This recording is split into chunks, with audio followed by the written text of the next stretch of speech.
Alright, so we finally have information about the next two upcoming characters for Etheria Restart. These two characters are Hoyan and Holden, who both look really cool from the trailer that they put up. So today I am actually going to be talking about Hoyan's full kit and just giving my overall thoughts on it. We currently don't have the kit info for Holden yet. I assume we'll probably get that within the next 24 hours or so. So once we do have that, I will also be making a video on Holden. So Hoyan's general playstyle is supposed to be a very bursty damage character, and she does have some interesting mechanics in her kit here.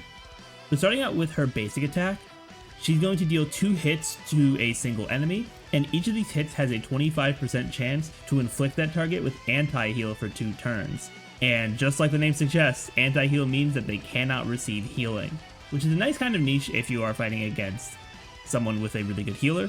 So that can also be cool. Next, I'm actually going to skip to the ultimate before we talk about skill 2, because it is important to know what the ultimate does, because that's going to make that skill 2 feel much stronger. So for Hoyan's ultimate, it has a cooldown of 3 turns. It's going to consume 50% of Hoyan's current HP and is going to deal damage to a single target. And for every 10% of Hoyan's max HP that is consumed for this attack, she's going to ignore 6.5% of the enemy's defense. So if you're able to keep her at pretty high HP when you're going to use this, you're going to be able to ignore a pretty notable amount of defense from the enemy, making you do even more damage. Then now to talk about the skill 2, which is a passive. So anytime Hoyan is about to be defeated, she's going to recover 60% of her HP and will immediately counterattack the enemy with her ultimate. And this can trigger once every 4 turns, which is also a nice way to get some extra damage in, because this ultimate is separate in terms of like the cooldown time from using her ultimate manually. So it is a pretty cool way to get some extra damage there. And anytime Hoyan defeats an enemy using the ultimate from being defeated, he's going to be able to revive an ally based on how much HP was lost by the enemy that was hit. So if they lose a lot of their HP, like if you bring them down from like 80% to 0, they should revive with a good amount on your side. But if you only hit the enemy for a very small amount of their HP, if they didn't have very much left, then you're not going to revive for such a crazy amount of HP. So it is kind of balanced in that aspect, but if you are able to just like absolutely one-shot someone, then you're going to have a pretty solid revive there. And when you defeat an enemy with this skill, they cannot be revived, which is also pretty huge to deal with revive-centric comps as well. So now we have 2 revive counters in the game, the first one being Chloros, and now we have Hoyan. And anytime Hoyan defeats an enemy with the ultimate through this passive, she's going to gain 1 stack of Fleeting Glance. And this is going to give her 40% attack per stack, and this stacks up to 3 times, which is really nice.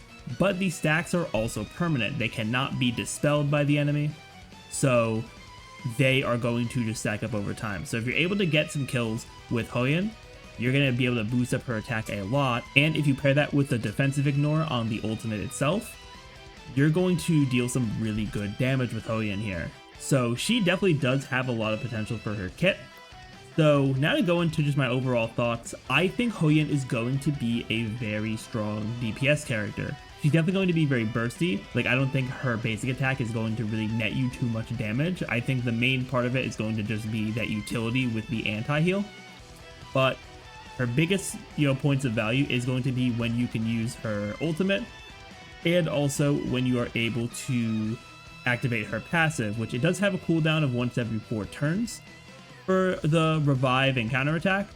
But if you're able to have a healer to keep her afloat, or the times when she doesn't have this up as well, and also just keeping your HP relatively high when you're about to use the ultimate for the extra defensive ignore, she is also going to perform very well in those kinds of burst situations. And the attack stacks she has as well are also going to be very good. So I do expect her to be really good in a lot of content in the game, honestly. Like, I think any enemy that can do a lot of damage very quickly is going to be very good here, because she's just going to be able to take a lot of damage, revive, and then use that counterattack on them, ignore a bunch of defense, get some extra attack, and I think that will be very good for her as well, especially for like PvE bosses. depending on the difficulty, you should be able to activate this probably multiple times as long as you can keep her alive until the cooldown for her passive will reset. So that is something very important as well. And I also think that to top it all off with all the cool sort of burst damage mechanics she has in her kit, I think once you pair her with not only a good healer, but also if you have some pretty good like offensive buffers, maybe even some action advance as well to bring her up on the turn meter to get more actions faster, that's also going to be very good, because then you're going to be able to bring down this cooldown even more. And if you pair her with cooldown reduction characters as well, that's going to be even better. That way you can cycle her passive effect more and get a lot more counterattacks off and just get a lot more damage. So that is everything we have for Hoyan right now. I know a lot of people have been excited for her because she was in like the very first beta, which I wasn't really looking into Etheria Restart. I don't even think I had heard of it at the time that happened. I only really started looking into it recently around the time of the open beta. And the game is great, and Hoyan does have a really cool design. I'm definitely going to be pulling for her. So we will see how she's going to fit onto my account here. But I do like how she plays. I definitely do want to invest in her, build her, see what she can do with what I have. But overall, I am excited that they are releasing new characters here, and I'm excited to see how the sort of schedule is going to look like as we see more releases and kind of predict what the game is going to do in terms of releases. But it does seem like banners are going to have a pretty short shelf life in comparison to some other gacha games. But I'd love to hear what you all think about Hoyan in the comments down below. I am going to make a video about Holden's kit and just my overall thoughts on him as well once we get his full info, but we do know that he's going to be more of a defensive character, which should be interesting, but we'll see what kind of mechanics he has. But that is going to be it from me, everyone. Thank you all so much for watching.